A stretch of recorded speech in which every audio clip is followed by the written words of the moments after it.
Ladies and gentlemen, you're listening to The Black Tower Show. I'm your host, Nathan Ford. We're broadcasting 1040 AM, 92.1 FM, WYSL Rochester, New York, in BC Studios, upstate New York. Jake Fox is here in BC Studios. And take a look outside, because it's just not stopping out there. It's getting a little ridiculous. And I'm thinking about buying a sleigh. Maybe we should get a sleigh, because apparently you need one. Because I think there's over a foot of snow out there, and we don't know how we're going to get home. But you know what? We got work to do.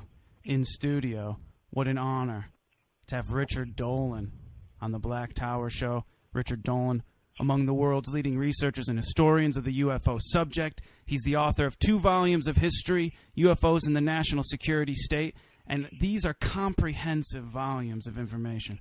I encourage you to go out and get these. Richard Dolan, UFOs in the National Security State, Volumes 1 and 2, as well as the analysis of the future entitled AD After Disclosure, when the government finally reveals the truth about alien contact.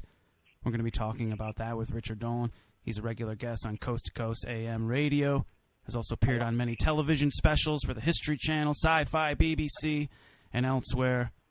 Richard Dolan, thank you so much for taking the time to talk to us. My pleasure, Jake. Glad that you're having me on here. It's really nice. And in fact, it's very nice to be talking with someone who's in the Rochester area. I know. It's coming down out there. It's kind of ridiculous, you know. But I guess I'm looking out my window. I'm here in Rochester right here with you, and I'm looking out my window, and we're getting slammed by snow. All right, the UFO cover, but we talk about it on the show a lot, okay? And doing the research on you and your work in many interviews online, you've discussed this idea that the UFO cover-up has shifted from, let's say, the president and heads of state into international and private hands. Can you go into that a little bit? Yeah. Richard Dolan, our guest on the Black Tower Show.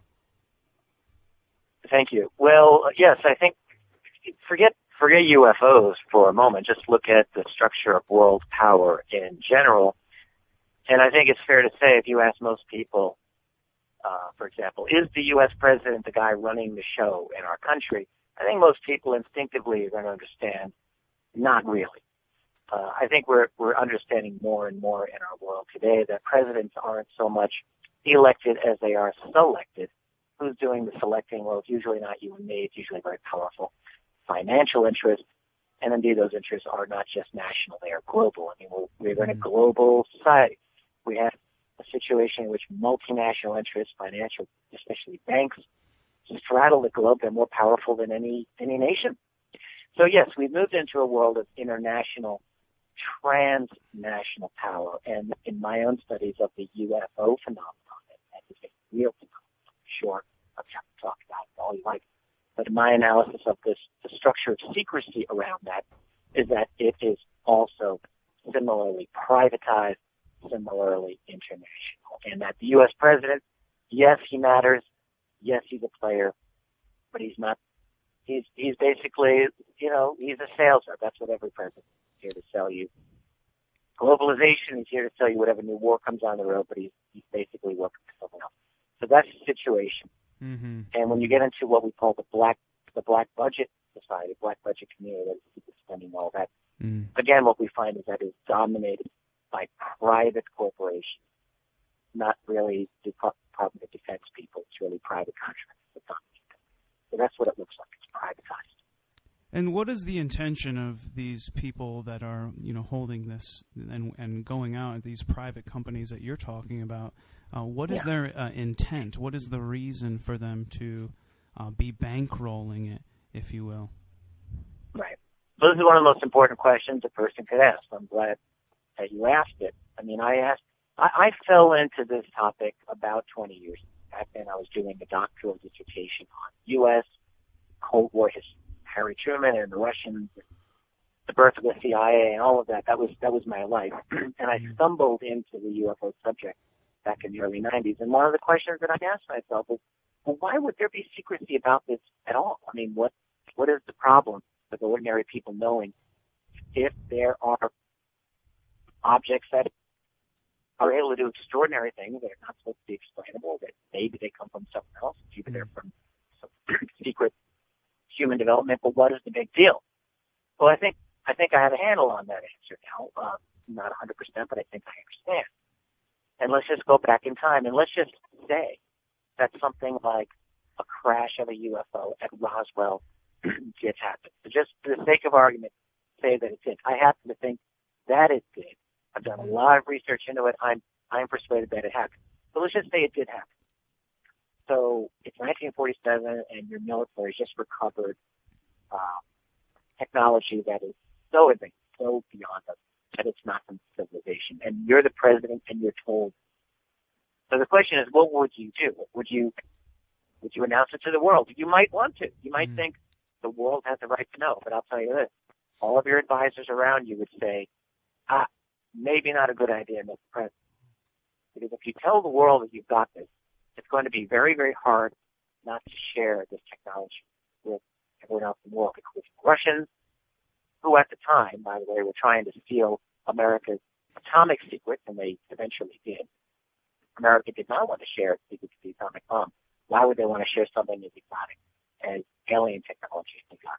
So right off the bat, you have a very important incentive for secrecy. You don't want anyone to know that it's real. And if you admit it's real, it's going to be very hard. So you have secrecy. And then what happened? Oh, go ahead. I didn't mean to interrupt you. No, we're talking to Richard Dolan on the Black Tower Show, broadcasting 1040 AM, 92.1 FM. Richard Dolan, talking about the UFO cover-up. We're talking the idea of it being contained in private hands and being bankrolled, and what the intent of that is. And yes, it has to do with perhaps protecting those technological advances. And it makes me think about, well, how far ahead our government is as far as their technologies. We've had Paul Laviolette on the show talk about things like electrogravitics and different propulsion, and this technology. Yeah, it might be in the best interest of those people to not have that information come out. Well, for sure. And I'll just tell you a quick story along those lines. I had a conversation a number of years ago with a very prominent scientist who back in the 1960s worked for the NSA. Now, these days, everyone's hearing about the NSA through Edward Snowden. Back in 1964-65, this man worked at the NSA, but nobody knew about the NSA. And he said to me that at that time, the NSA had computers running at a clock speed of about 650 megahertz, which today that's nothing. Anyone's laptop could beat that. But keep in mind, the consumer market did not reach that speed until around the year 2000, so about 35 years later. So the NSA on that basis, you could say, was about 35 years ahead of the rest of the world in computer power. And what makes it really interesting is that in 1964-65, nobody knew about the NSA. It was essentially still an unknown agency. There had been one book published about that included the NSA in 1964. That was the first time. So you have a secret agency with the best computers in the world. And that was the case way back then, way ahead of the rest of it. So is it possible today? Of course it's possible. What we call the black budget world, classified world, is well ahead. And what they do is they classify a lot of the patents. They classify the technology so that if you are a smart inventor and you come up with a nifty idea that just happens to be something that the black budget world is dealing with, you will not be able to get a patent. It will become classified. That's a fact. We have thousands of classified patents. But back to the whole UFO secret, my theory on this is very simple, which is that back in the 40s and 50s when this whole thing got started, as a result of a government/military decision, that it became privatized over the years. And I think what happens is simply that you have the Army, let's say, gets hold of some Roswell technology. Well, at some point, the Army is going to have to let their private contractors take a look at it. If they're going to try to reproduce it, they'll take it to General Richard or Lockheed or Boeing. The contractors who make things for the military. Because those are the companies that have the scientists, they've got the research and development, they've got the engineers to make these. So the technology gets segued out, very compartmentalized, to these various companies. And that's better for secrecy, too, because now that the secret isn't so much classified, it is proprietary. And then when you're in the Army and then you retire, You go to work for Lockheed as a senior vice president, and now you're in the program, and you're making lots of money like they are because this technology is valuable. And I'm not saying that we've been able to duplicate everything that we've uncovered, but I would bet you that the recovery technologies prompted some very, very good ideas and developments in our own technology. And this has been claimed for a long time now, whether it's the transistor itself, the most important invention of the 20th century, or integrated circuits, or fiber optic, or lasers, or what have you. It's hard to you try to go to the origin of these inventions. They get very cloudy because it's still proprietary. If you go to the Wikipedia entry, they'll tell you it's Bell Labs, but did Bell Labs get an assist from Roswell Tech? Many people believe that is the case. So we have a world in which a lot of the most important things about our world are still kept secret. We're talking to Richard Dolan on the Black Tower Show, broadcasting 1040 AM, 92.1 FM WYSL. Richard Dolan, among the world's leading research historians of the UFO subject. We're breaking it down right now. So you're saying this secret space program / breakaway civilization is a public-private partnership? Who is involved in this? Is this, does it involve what, Ray McGovern calls the other part of the CIA, the one the public does not see? I mean, are areas of finance involved in this? I mean, NASA? I mean, what's going on here exactly? Yeah, great question. I'll do my best to answer it because, again, you're asking all of the questions that I continue to ask to this day. I'll tell you why I believe that there is such a thing, first of all. And I have talked about what I call a breakaway civilization. And basically, what is that? It's the concept that I think is true. I can't prove that it's true even to this day.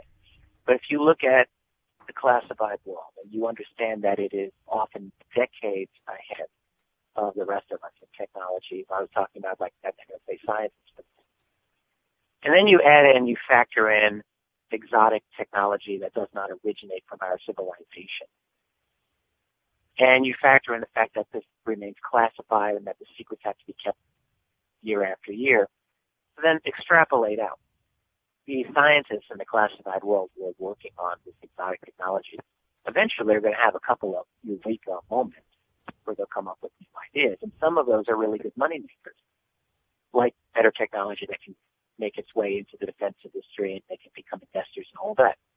But what if some of their ideas are too good even for that? So, for example, if they come up with anti-gravity, or they come up with a way of eliminating petroleum as our most important source of energy. Well, if they do that and that gets out there goes the petroleum industry, and that's not necessarily a good thing. So this would be something that would stay classified. So the rest of the world would not have access to it, but they would continue to research, they would continue to do their thing. Could they develop a flying saucer secretly? I think yes, they could. Of course they could. If they do that, can they do other things? Could they go off the planet easily? Maybe they could. Could they do all of these things that would actually make their culture so different from ours that it might be considered a separate civilization on its broken ways of harm? And that's the idea of the breakaway civilization, and I believe that is the case. It's not something that I've been able to prove, and I've been very upfront about this. It's an idea that I put out there. I have noticed a lot of researchers kind of like the idea. They've latched onto it, that some people have really run with it long. But I think that is the case. I think one of the key things that this deeply classified breakaway group is trying to do is to reproduce their version of UFOs. They're trying to make their own flying saucers, basically.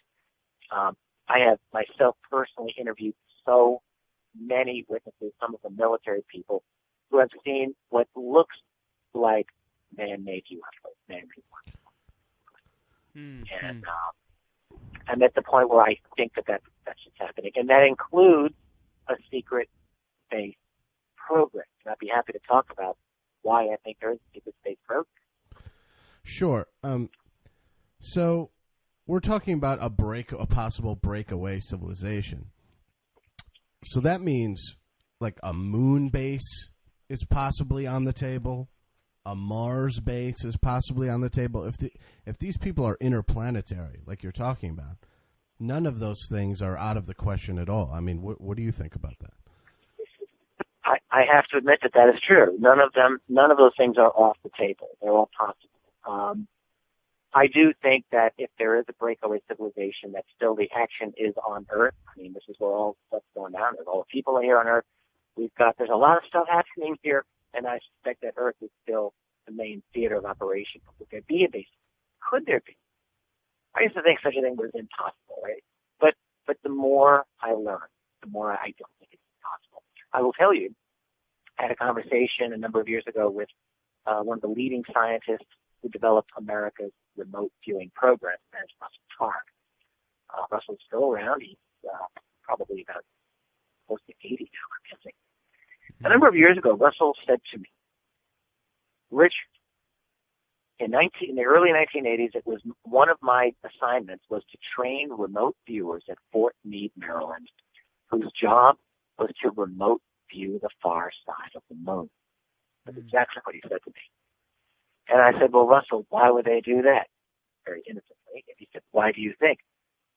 I said, I don't know. Were they looking for E.T.? And he said, bingo. Yes, they were looking for E.T. I said, did they find E.T.? He said, well, that I don't know. That wasn't part of my mission. But here's the thing. I believe, Russell, if the U.S. military had reason to look for E.T. on the far side of the moon, I'm sure they had good reason. Even using psychics. So there's activity on the moon, I think. Now, do we have bases there? Again, one hears these types of rumors and leaks coming out, nothing confirmed, admittedly nothing is confirmed. But I don't believe that this is out of the question, that we have the capability, that in the classified world we've mastered gravity to the extent that we can go off-world, and that would include Mars, I suppose. Why not? I mean, I would think you'd want to go underground. You need a source of energy that can create oxygen. On the moon, if you have water, which we now know there is, you can extract oxygen out of the H2O that's frozen. So, actually not that impossible when you get right down to it. I don't know that this is the case. But I'll tell you this. One thing I know that we have are a lot of bizarre anomalies that are in Earth orbit that have been recorded, whether by NASA or by other agencies, the European Space Agency, Russians, Chinese out there, especially the Russians. There are things that have happened in Earth orbit that are not explainable as releases of ice crystals in outside space shuttle. Some of these can be. But there's some very bizarre things. So that there are objects, I would argue, in Earth's atmosphere that have so far, in my own view, defied any kind of reasonable conventional explanation. So who owns these objects? Do we or do some other group? In my opinion, whatever the answer is, we have a secret space program because I guarantee you the U.S. military is going to want to study whatever it is up there. And they don't want prying minds. So they would have to have a secret space program. And then the other thing to keep in mind is this. You know, we all hear recently about NASA ending their manned missions out in space and so forth. I'll guarantee you the U.S. military will never, ever end its attempted dominance of space. They must do that in order to have military dominance around the world. Space is the true center of gravity for U.S. military dominance. They have to control space. They must have a highly classified component of technology that's in space. And I don't think you get an argument probably even from military analysts on that. The question is how secret, how advanced, how exotic is this technology? I am convinced that a good portion of it has to do with the existence of other beings that are also out there in orbit checking this out. How much, how aware are other countries of our secret space program? Or is it kind of a shared thing? I've heard other researchers talk about it's almost a NATO Anglosphere type operation. Yeah, what you have, definitely there's a strong international component to it. Think about what Edward Snowden has been saying lately about the nature of the NSA spying. One of the key things he's saying is that it's not just the NSA. It's NSA, it's GCHQ in Britain, it's MI5, MI6 in Britain, it's the German intelligence surveillance, it's French, and it's the Australians, it's the Canadians, it's New Zealand. All of these nations share data with each other. So they're all spying around the world, and they all share. And in fact, what it certainly is looking like to a lot of people is that they are legally independent of any kind of national law. And that is indeed what it looks like. Whose laws do they adhere to? I don't know if anyone does.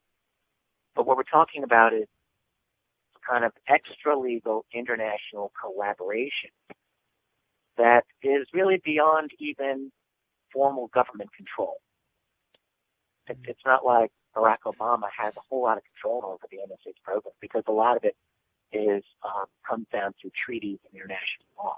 That's some kind of international arrangement. So that's been shared. And I believe, like, when you look at the history of UFO, like, there have been a number of crashes of what appear to be UFOs around the world, not just at Roswell. There was an interesting case in Bolivia in 1978, another case in Brazil in 1997, and a number of others, many. And what we find is that frequently U.S. military personnel and officials are on the scene. So there's a collaboration on that. Now, why does another nation not just jump the gun and give the secret up? Fair question. But I think the answer to that is that the United States intelligence community scares the hell out of everybody. Like, if you were the president of Brazil and you wanted to stick it to the United States and you wanted to give up this secret, it's not as easy as you might think.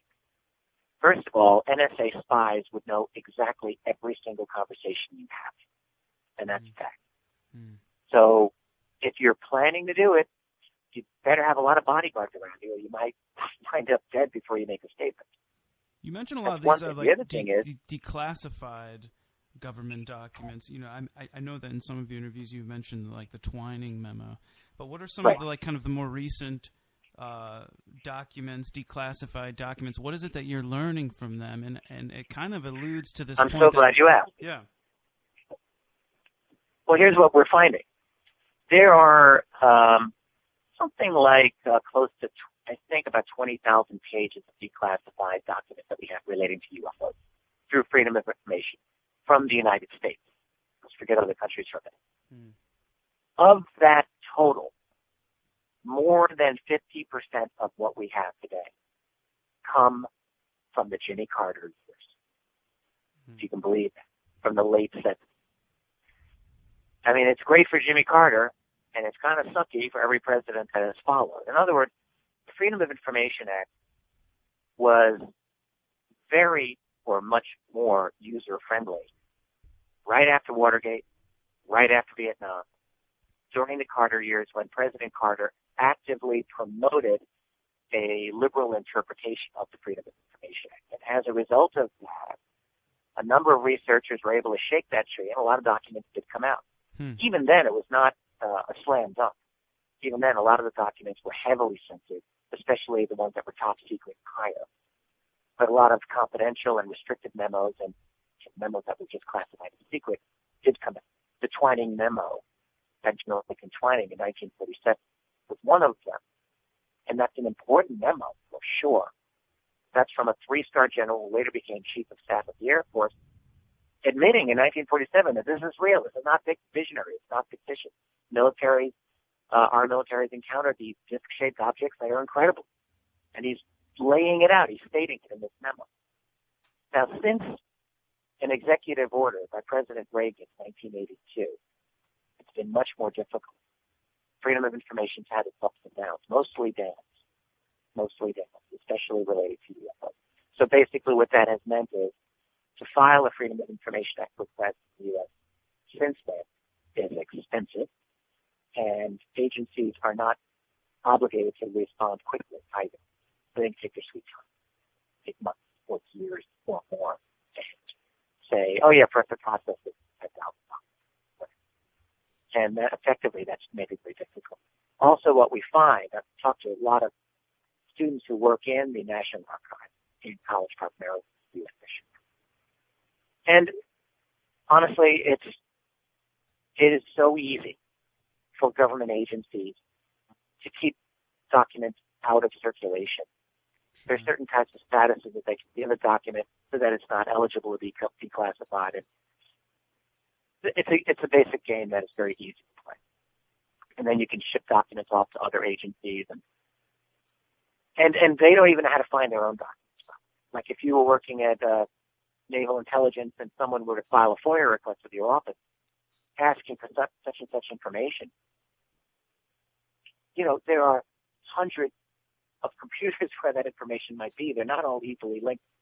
It's not as easy as people think to get it. It's just fascinating, the content of these documents, because it alludes to the point where our own government is like, we don't know what this is. Like, what is this flying machine?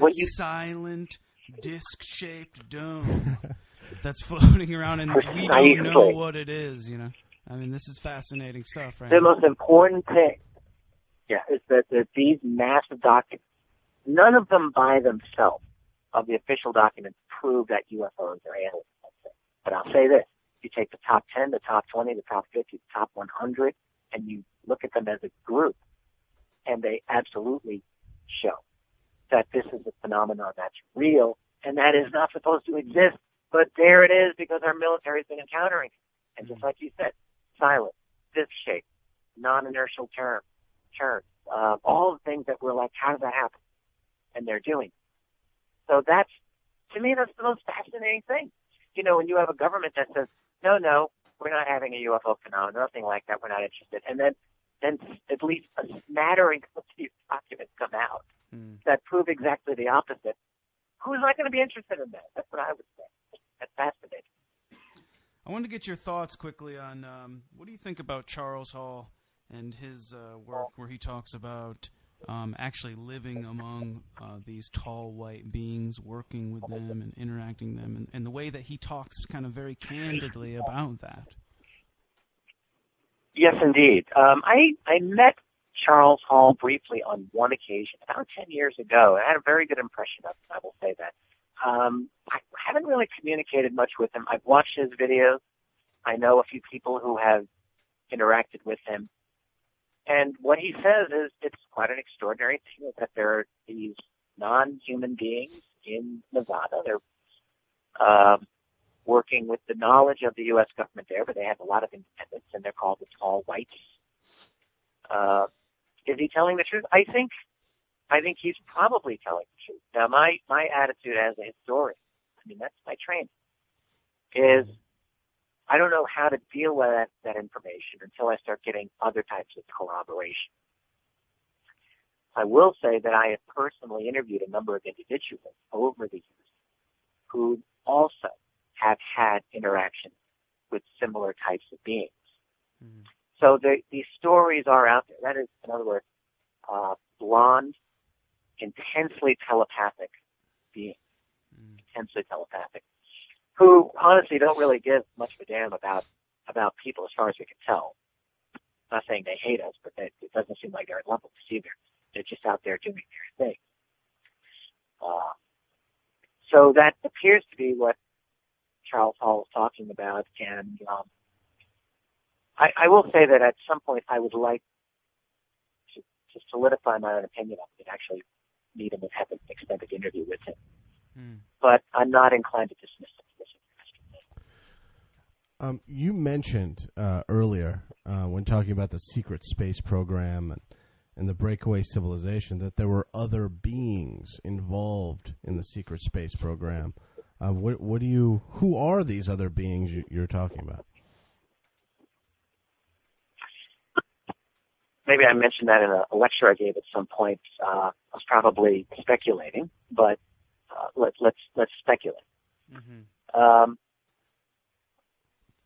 All right. First of all, this is just going to go deep. How much time do we have? I don't want to lose our thread here. I want to be able to get everything in here at the amount of time. We have another 30 minutes. Do we go for? Okay. So I'm trying to pace myself here. No, let's take our time. In my... Oh, I'm enjoying this with you. I'm having a great time here. In my own research, and not just mine, other people's research too, there seem to be a number of types of creatures, beings, entities that people have reported. In my own research, I have definitely encountered people who have had their own encounters with beings that look totally human, very much like what Charles White talks about. But they're not like you and me. They're not like regular people. They're, as I said, they're very telepathic. They're very hands-off with most people. They're not really interested in interacting. But there are, again, we're dealing with the land of leaks, the land of rumor, but there are indications that some of these beings have been working within the U.S. national security structure.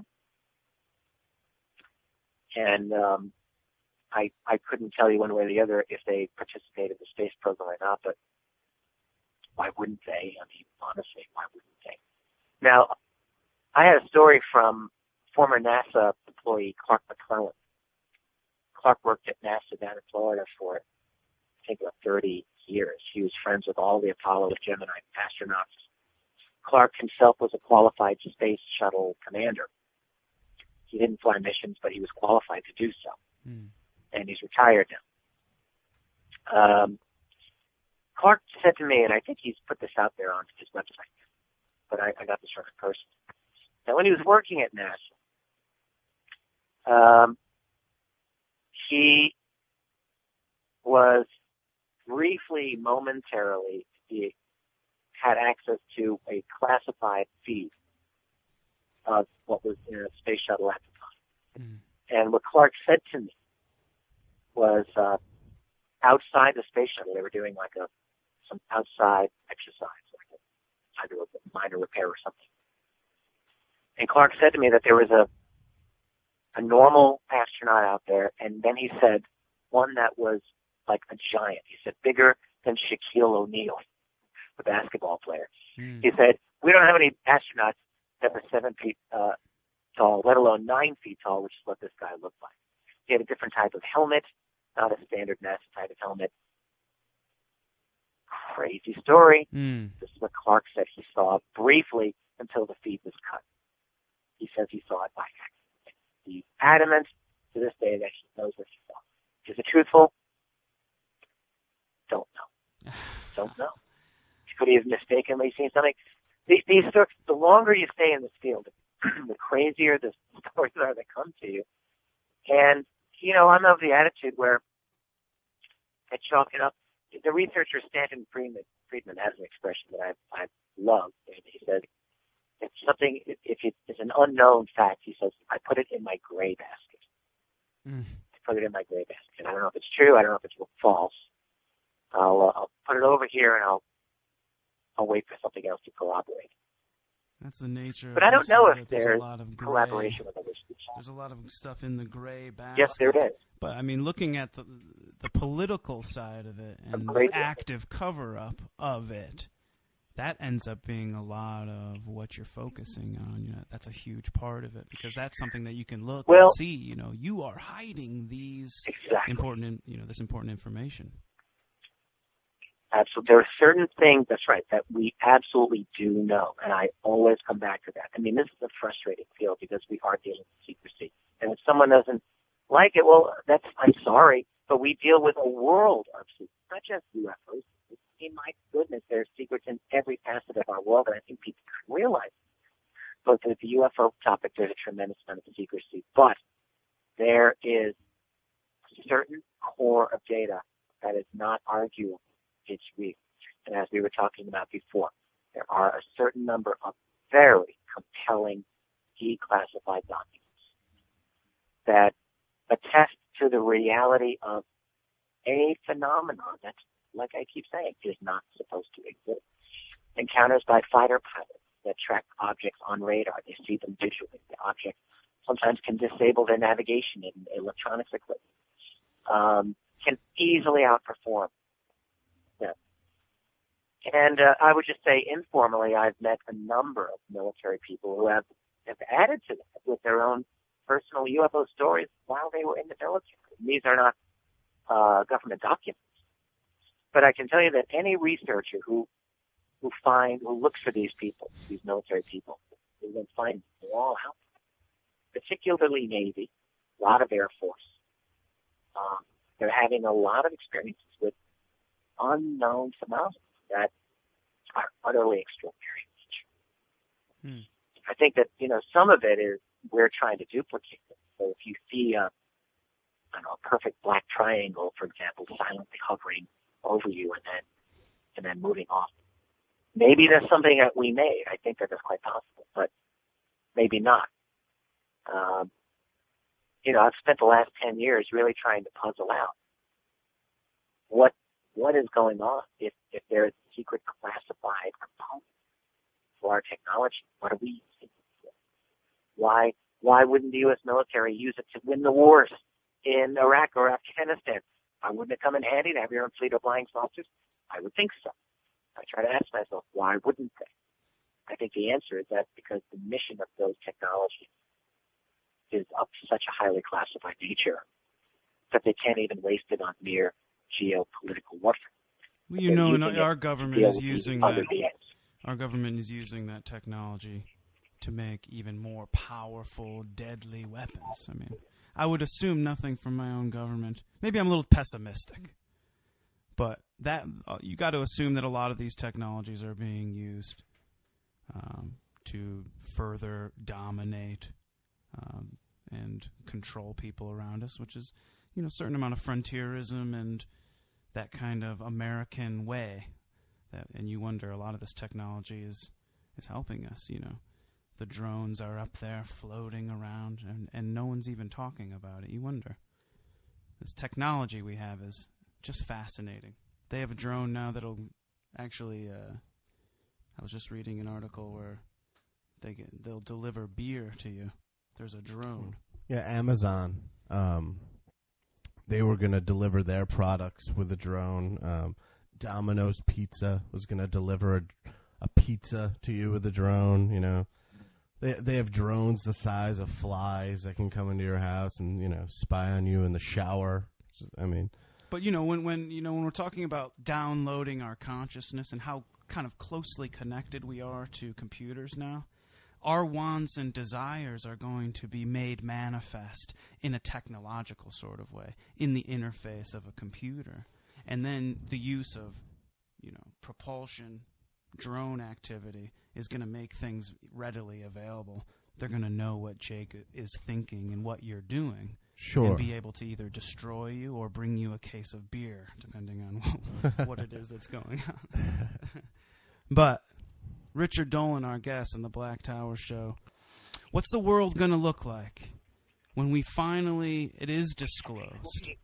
Well, yeah, I wrote AD After Disclosure a couple of years ago. Actually, I have a new book out, which I'd love to talk to you about before we end the show. Absolutely. But AD After Disclosure was a great adventure writing that book. I had a co-author, Bryce Zabel, who's a great guy, and we clicked on this book. Really, the whole idea is it's premised on two things, or three things. If you believe UFOs are real, which we do, if you believe that there's secrecy about the topic, which we do believe, then you might ask yourself two questions.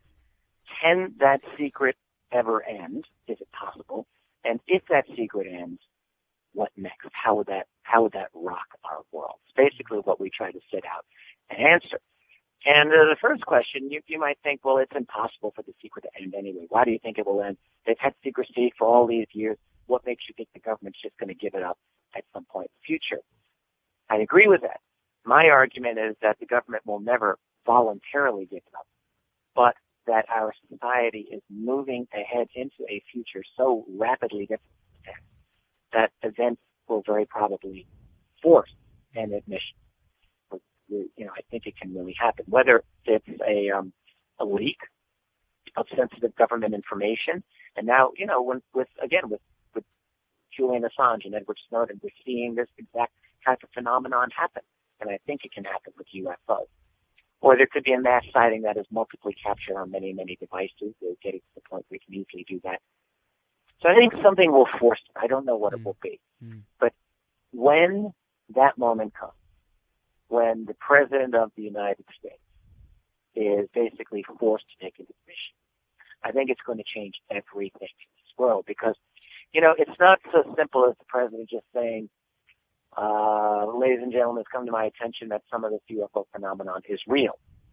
And what does he say next? Well, I'm going on vacation. I'll catch you guys in 6 months later.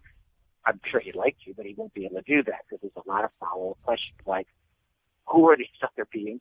How have you kept this secret all these years? There's going to be a lot of people wanting to know how they were managing such an illegal type of secrecy for all these years. What that says about our media, what that says about our political institutions, our academic world.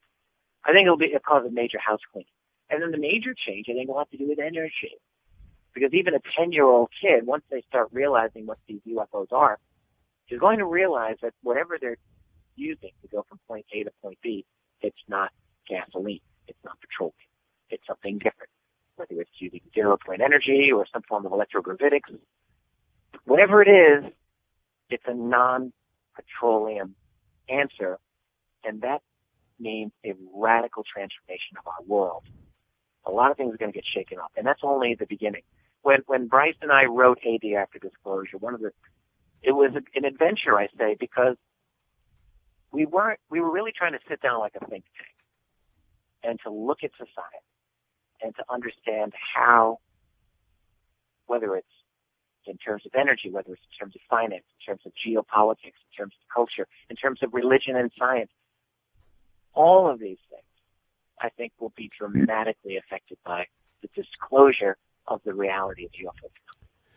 And after we finished it, I realized, now I think I understand a little better why there is such secrecy on the topic, because this is such a revolutionary subject. I mean, it really truly is. And that's why it's been kept under wraps all these years. I think I read an article in the Daily Mail that Julian Assange was quoted in the Daily Mail as saying, part of the future WikiLeaks dumps, because he's been leaked UFO related leaks from the U.S. government, and he said future WikiLeaks dumps will include leaks from inside sources in the government about UFOs. I mean, I can only imagine what that could be. Yeah. Well, he said that a couple of years ago, and nothing has come out. But you're right, he did say that, and so that just proves my point. I mean, I think that there's something out there. There's information that, if it were released, could truly be, just turn everything upside down. And I think it's a matter of time. So it's not that I'm saying, disclosure is going to be a wonderful thing and we're all going to hold hands and sing Kumbaya and fix the world. I don't think it's going to be quite that simple. I think disclosure is going to be a very rough ride and filled with a lot of debate and argument and bitterness. Just because we're able to get a disclosure about the phenomenon doesn't mean that we're going to have a little gray alien on a podium answering questions for the press club.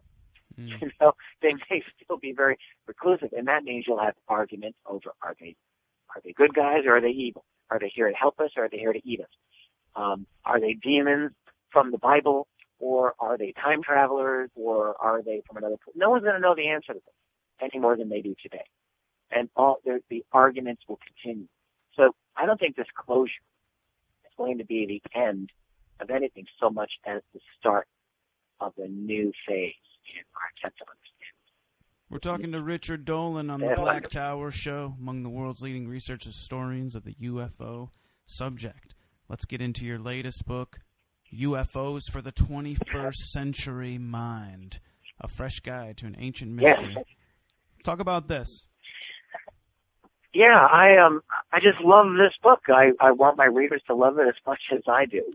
It's a 500-page, completely fresh, new overview of the entire subject of UFOs as far as I was able to conceive it.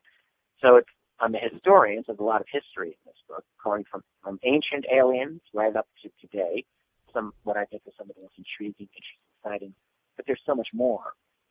I have an entire chapter on strange science of UFOs. I mean, everything from propulsion to dimensions to string theory to consciousness itself. In other words, all of these things that connect in one way or another to the UFO phenomenon so that we can understand it better.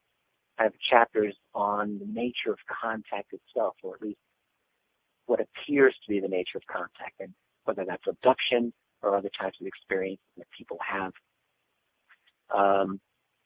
Chapters dealing with almost philosophically about this.